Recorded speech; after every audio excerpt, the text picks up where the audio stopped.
Evolution happens at different speeds in different parts of the world. Some places are competitive powerhouses where evolution is swift and strong. There, dominant species emerge that can overpower and destroy their rivals.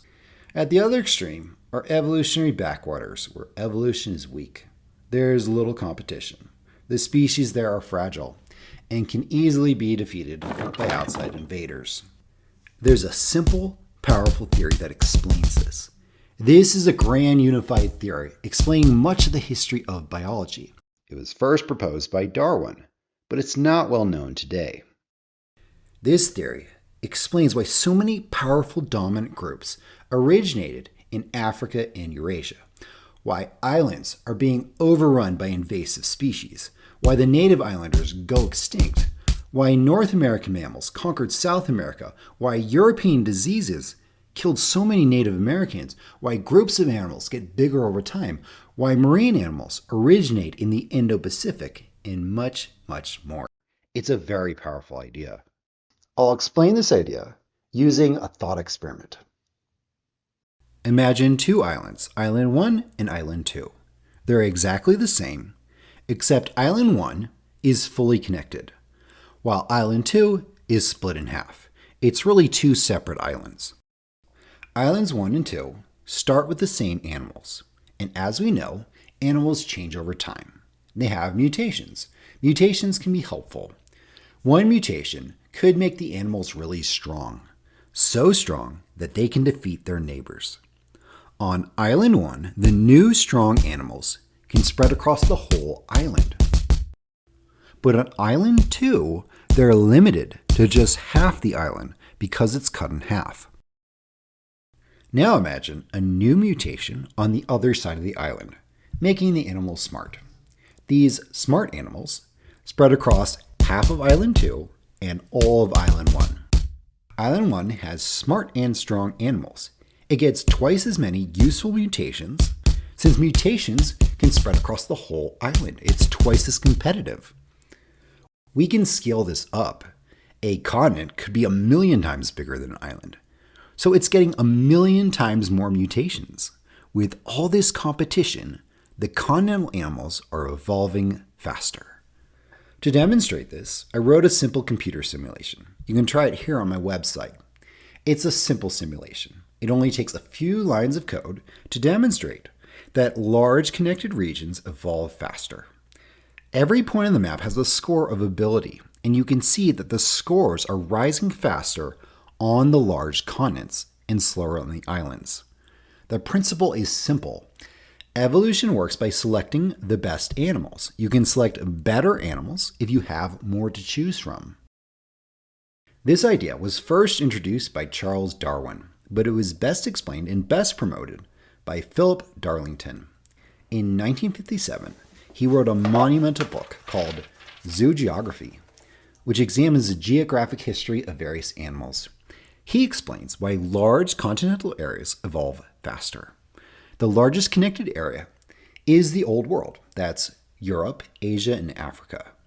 Within this area, the climate that sustains the most life is the tropics. So the Old World tropics have the fastest evolution, and this is where the dominant groups emerge. From here, they spread all over the world. Animals that live in harsh conditions did not originate there. Polar bears came from warm climates.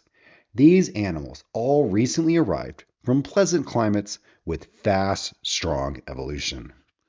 I've been talking about the speed of evolution, but I should clarify what I mean by this, because the word evolution has several different meanings. Darlington identifies three different meanings, three different types of evolution. First, we could be talking about creating new species. That's speciation.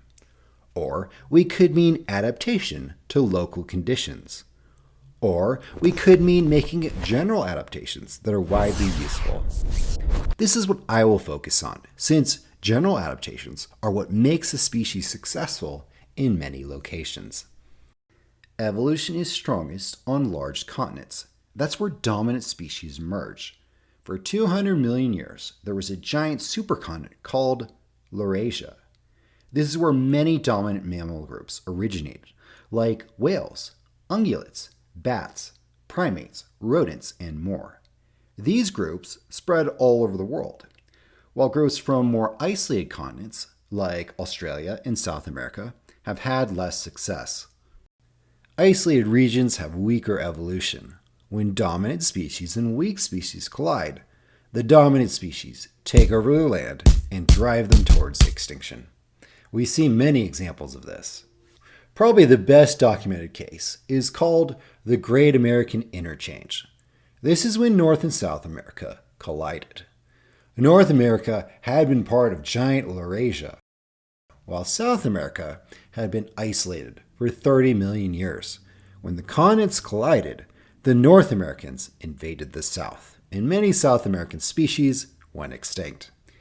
Many animals that we think of as being quintessential South Americans are actually recent immigrants from the North.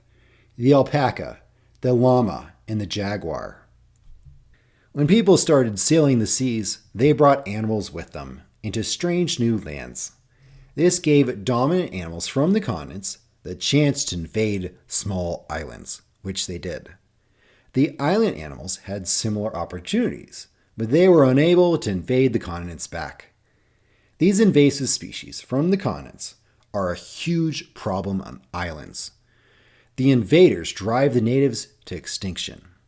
Islands represent just a small fraction of the Earth's surface, but they represent 3/4 of all extinctions. For instance, the dodo bird, the moa, the pinta tortoise, the great auk. They all became extinct on islands. There are alternative explanations for this. Island ecosystems are fragile. Islanders aren't used to predators. But I think Darlington's explanation is the best one. Between the continents, we find that more species go from the large continents to the small continents than the opposite. They come from Eurasia and Africa and invade the Americas and Australia. For instance, rabbits. When European rabbits arrived in Australia, they started multiplying like rabbits. With little to stop them, their population exploded, and the Australians have been trying to control them ever since. We've talked about life on land, but what about life at the sea? Marine life is found mostly in shallow water near the shore. That's where the nutrients and minerals are. The deep ocean is a barren wasteland. There's not enough nutrients to support much life. This map shows you where most marine life lives. It's a map of shallow water. The largest area of shallow water is found here in the Indo-Pacific. This is a hotbed of evolutionary activity, with dominant marine life originating there and then spreading out. This idea also explains the geography of human disease. Where do the most successful diseases come from? They come from areas with large connected populations. When Columbus sailed to America, the largest connected population was in Europe and Asia, and that's where the most successful plagues came from. They had scourged the continent for centuries. Europeans had built up resistance to them, but the Americans had not. When European diseases came to America, they killed about 90% of the Native Americans. When American diseases came to Europe, they had little impact. They were weaker. This is a central idea in Jared Diamond's book, Guns, Germs, and Steel. One of Darlington's colleagues, E.O. Wilson, developed a related idea called the taxon cycle. A taxon is just a group of related species. Wilson explains how taxa have kind of a life cycle. Young taxa are good at dispersing and expanding onto an island's beaches. Older taxa are in the island interior. As they grow older, they become more and more specialized and isolated. They're then driven to extinction by new taxa who arrive and repeat the cycle. What's driving this cycle? It's really Darlington's theory all over again. Species evolve more slowly on islands and keep being replaced by outside invaders. I think this can also explain something called Cope's rule. Cope's rule is the observation that groups of animals tend to grow larger in size over time. The ancestors of the elephant were small. Similarly, lions, rhinos, and whales all had small ancestors. Animal lineages often go from small to big, but rarely go from big to small. This is not a law of nature, it's just a general trend. Cope's rule could be explained by the idea that large populations evolve faster. Small animals can sustain larger populations. As these many small animals compete, dominant species emerge. Those species can now get bigger. They can outcompete and replace larger animals, which are evolving more slowly because they have smaller populations. Remember, it was the small mammals that overthrew the giant dinosaurs. The idea that large populations evolve faster extends beyond biology. The evolution of life is similar to the evolution of ideas, as Richard Dawkins pointed out. Like living organisms, ideas survive and reproduce. They're like a virus of the mind. Ideas live in your brain. Successful ideas are readily accepted into your brain and can then easily spread to other brains. Ideas compete with each other, like organisms do. In the same way that a large population of organisms produces dominant species, so too, a large population of ideas produces the best ideas. The best ideas emerge from large communities of thinkers debating and arguing ideas. A similar argument can be applied to economics. Businesses compete like organisms do. Strong businesses emerge out of competition. That's where they thrive.